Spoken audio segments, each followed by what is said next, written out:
Hi friends, welcome to TipsLavanya YouTube channel. இன்றைக்கி நம்ம சேனலில் காளானை எப்படி சுத்தப்படுத்துறது அப்படின்னு தான் பார்க்க போகிறோம். காளானை 3 விதமாக சுத்தப்படுத்துறத பற்றி சொல்லியிருப்பேன். காளானை எப்படி ஸ்டோர் பண்ணுறது, எவ்வளோ நாள் ஸ்டோர் பண்ணுறது, காளானோட நன்மைகள் என்னென்ன, காளானை யார் யாரெல்லாம் சாப்பிடக்கூடாது, இந்த மாதிரியான ஃபுல் டீட்டெயில்ஸுமே இந்த வீடியோவில் சொல்லியிருப்பேன். ஸோ வீடியோ மிஸ் பண்ணாமல் கடைசி வரைக்கும் பாருங்கள். நம்ம சேனலில் உங்களுக்கு தேவையான டாப்பிக்கில் சீரீஸ் போயிட்டு இருக்குது. அதோட லிங்க் டிஸ்கிரிப்ஷனில் இருக்குது, செக் பண்ணிக்கோங்க. இது வரைக்கும் நம்ம சேனலை சப்ஸ்கிரைப் பண்ணாமல் பார்த்துட்டு இருந்தீங்கன்னா உடனே சப்ஸ்கிரைப் பண்ணி வச்சுக்கோங்க. கூடவே பெல் ஐக்கனையும் கிளிக் பண்ணிக்கோங்க. அப்போ தான் நாங்கள் போடுற வீடியோஸ் உங்களுக்கு நோட்டிஃபிகேஷனில் வந்து சேரும். வாங்க வீடியோக்குள்ள போகலாம்.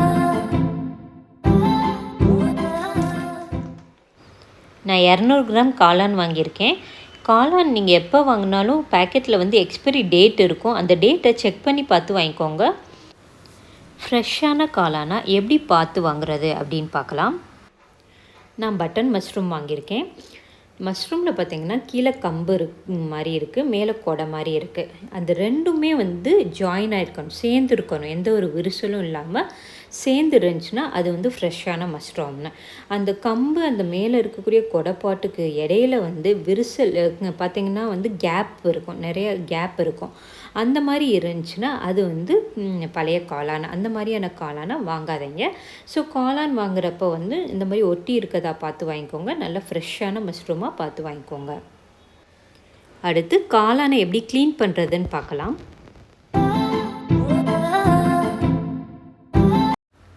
ஒரு பவுலில் தண்ணி எடுத்துக்கோங்க. மஷ்ரூம் எடுத்து தண்ணியில் போட்டு கையை வச்சே நல்லா தேய்ச்சி கழுவுங்க.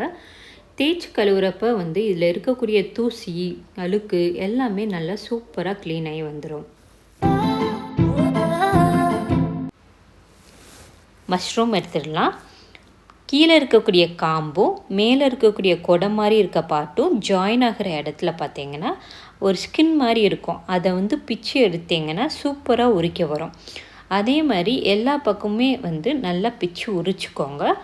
நல்லா உரிச்சிட்டிங்கனாலே மஷ்ரூம் ஓரளவு க்ளீன் ஆகிரும். பார்த்திங்கன்னா முதல் பிளாக் கலரில் இருந்துச்சு. இப்போ பார்த்திங்கன்னா மேலே இருக்கக்கூடிய ஸ்கின்னை நம்ம உரிச்சதுக்கப்புறம் பார்த்திங்கன்னா நல்லா க்ளீன் ஆகி சூப்பராக வந்துருச்சு. இப்போ ஒரு பவுலில் தண்ணி எடுத்துகிட்டு ஸ்கின்னை உரிச்சதுக்கப்புறமா தண்ணியில் போட்டு லைட்டாக வாஷ் பண்ணிடுங்க. வாஷ் பண்ணிட்டீங்கன்னா கீழே இருக்கக்கூடிய காம்பும் மேலே இருக்க பகுதியும் நல்லா க்ளீன் ஆகி வந்துடும். நான் எப்போவுமே இந்த மெத்தட் யூஸ் பண்ணி தான் க்ளீன் பண்ணுவேன். அந்த மஷ்ரூம் ஸ்கின்னை உரிச்சிட்டு க்ளீன் பண்ணால் தான் எனக்கு சாட்டிஸ்ஃபேக்ஷனாக இருக்கும். அதே மாதிரி அந்த ஸ்கின்னை உரிக்கிறேன்னா எனக்கு ரொம்ப பிடிக்கும். அதனால் நான் இந்த மெத்தட் யூஸ் பண்ணி தான் க்ளீன் பண்ணுவேன். உங்களுக்கு எந்த மெத்தடு பிடிக்குதோ அந்த மெத்தடை யூஸ் பண்ணி நீங்கள் க்ளீன் பண்ணுங்கள். இப்போ அடுத்த மெத்தட் எப்படி க்ளீன் பண்ணுறதுன்னு பார்க்கலாம். காளானை சமைக்கிறதுக்கு முன்னாடி ஒரு பவுலில் தண்ணி எடுத்துக்கோங்க. தண்ணியில் 1 ஸ்பூன் மைதா மாவு போட்டு நல்லா கரைச்சி விட்றாங்க. ஸ்பூனை வச்சு மிக்ஸ் பண்ணிங்கன்னா மிக்ஸ் ஆகாது. அதனால் கையில் கட்டி இல்லாமல் மைதா மாவை நல்லா கரைச்சி விட்ருங்க. நல்லா கரைச்சதுக்கப்புறமா மைதா மாவு கலந்த தண்ணியில் மஷ்ரூமை போட்டு ஒரு 5 நிமிஷம் ஊற வச்சுருங்க.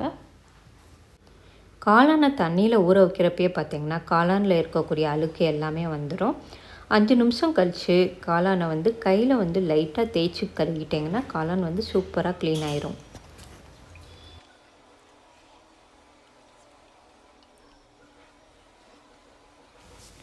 மூணு மெத்தடை யூஸ் பண்ணி காளானை சூப்பராக க்ளீன் பண்ணி வச்சுருக்கோம். இப்போ அடுத்து காளானை எப்படி ஸ்டோர் பண்ணி வைக்கிறது, காளானை எவ்வளோ நாள் ஸ்டோர் பண்ணி யூஸ் பண்ணலாம் அப்படின்றத பார்க்கலாம்.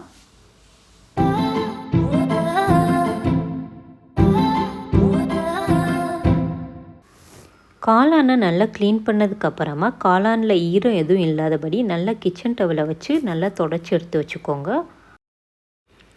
காளானை தொடச்சதுக்கப்புறமா இதை ஒரு பேப்பர் பேக்கில் ஸ்டோர் பண்ணி வச்சிடலாம். இந்த மாதிரி ஒரு பேப்பர் பேக்கை எடுத்துக்கோங்க. அதில் நம்ம தொடச்ச காளான் எல்லாத்தையுமே போட்டுருங்க. போட்டுட்டு இந்த பேக்கை நல்லா குட்டியாக மடிச்சிருங்க. மடித்து இந்த பேக்கை ஃப்ரிட்ஜில் வச்சு ஸ்டோர் பண்ணிடுங்க. நம்ம பேப்பர் பேக்கில் காளானை வச்சு ஃப்ரிட்ஜில் ஸ்டோர் பண்ணுறப்ப காளான் கருப்பாகாமல் எப்படி வைக்கிறோமோ அப்படியே ஃப்ரெஷ்ஷாக இருக்கும். ஏர்டைட் கண்டெய்னர் பாக்ஸ் எடுத்துக்கோங்க. கிளாஸ் பாக்ஸாக இருந்தாலும் சரி, பிளாஸ்டிக் பாக்ஸாக இருந்தாலும் சரி, பாக்ஸில் டிஷ்யூ பேப்பரை விரிச்சிருங்க. டிஷ்யூ பேப்பருக்கு மேலே நம்ம நல்லா கழுவிட்டு தொடச்சி வச்சுருக்க காளானை எடுத்து உள்ளே வச்சுருங்க. எல்லா காளானையும் உள்ளே வச்சதுக்கப்புறமா இதுக்கு மேலே ஒரு டிஷ்யூ பேப்பரை போட்டுருங்க. டிஷ்யூ பேப்பரை போட்டு எல்லா பக்கமும் நல்லா கவர் பண்ணிடுங்க. கவர் பண்ணதுக்கப்புறமா அதுக்கு மேலே அந்த பாக்ஸ் மூடியை வச்சு நல்லா க்ளோஸ் பண்ணிடுங்க. டைட்டாக க்ளோஸ் பண்ணிவிட்டு ஃப்ரிட்ஜில் வச்சுருங்க. இந்த மாதிரி நீங்கள் டைட்டாக க்ளோஸ் பண்ணி ஃப்ரிட்ஜில் வைக்கிறப்ப மஷ்ரூம் வந்து கருப்பாகாமல் நம்ம எப்படி வச்சோமோ அப்படியே நல்லா ஃப்ரெஷ்ஷாக சூப்பராக இருக்கும். காளானை வாங்கிட்டு வந்த அன்னைக்கு யூஸ் பண்ணுங்கள். அப்படி இல்லாட்டி வாங்கி 2 நாள் மட்டும் ஸ்டோர் பண்ணி யூஸ் பண்ணுங்கள். 2 நாளுக்கு மேலே வந்து யூஸ் பண்ணாதீங்க. காளானோட நன்மைகள் என்னென்னு பார்த்துட்டு காளானை யாரெல்லாம் சாப்பிடக்கூடாது அப்படின்னு பார்க்கலாம். காளான் சாப்பிட்டு வரதுனால என்னென்ன நன்மைகள் கிடைக்கும்னு பார்க்கலாம். மார்பக புற்றுநோயால் அவஸ்தைப்படுறவங்க காளானை சாப்பிட்டுட்டு வரும்போது காளான் வந்து புற்றுநோய் செல்களை வளர விடாமல் தடுக்குது. மார்பக புற்றுநோய் இருக்கிறவங்க தொடர்ந்து காளானை சாப்பிட்டுட்டு வரப்போ மார்பக புற்றுநோயவே சரி பண்ணக்கூடிய ஆற்றல் வந்து இந்த காளானுக்கு இருக்குது. காளானில் கார்போஹைட்ரேட்ஸ், கொழுப்பு, சர்க்கரை இதெல்லாம் கம்மியாக இருக்கிறதுனால இது வந்து சர்க்கரை நோயாளிகள் வந்து காளானை தொடர்ந்து சாப்பிட்டுட்டு வரும்போது அவங்களோட சர்க்கரையோட அளவு வந்து கண்ட்ரோலில் இருக்கும்.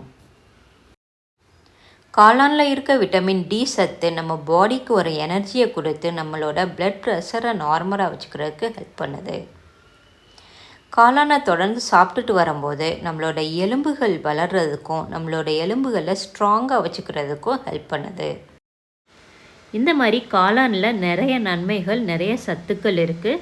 காளானை யார் யாரெல்லாம் சாப்பிடக்கூடாதுன்னு பார்க்கலாம். காளான் வந்து தாய்ப்பாலை வற்ற வைக்குன்றதுனால தாய்ப்பால் கொடுக்குற தாய்மார்கள் சாப்பிடக்கூடாது. வாத நோய் இருக்கிறவங்க காளானை சாப்பிடக்கூடாது. காளான் சாப்பிட்டோம்னா செமிக்கிறதுக்கு ரொம்ப நேரம் ஆகும். அதனால காளானை நைட்டு சாப்பிடக்கூடாது, மதியானம் சாப்பிட்றது நல்லது. இந்த வீடியோ உங்களுக்கு யூஸ்ஃபுல்லாக இருக்கும்னு நினைக்கிறேன். யூஸ்ஃபுல்லாக இருந்துச்சுன்னா லைக் பட்டனை தட்டி விட்டு உங்கள் ஃப்ரெண்ட்ஸ் கூட ஷேர் பண்ணுங்கள்.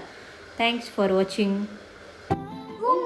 உங்களை சுற்றி உள்ளவங்களையும் நல்லபடியாக பார்த்துக்கோங்க. இந்த வீடியோ உங்களுக்கு பிடிச்சிருந்துச்சுன்னா லைக் பண்ணுங்கள், ஷேர் பண்ணுங்கள், சப்ஸ்கிரைப் பண்ணுங்கள், மறக்காம பெல் ஐக்கனை கிளிக் பண்ணுங்கள்.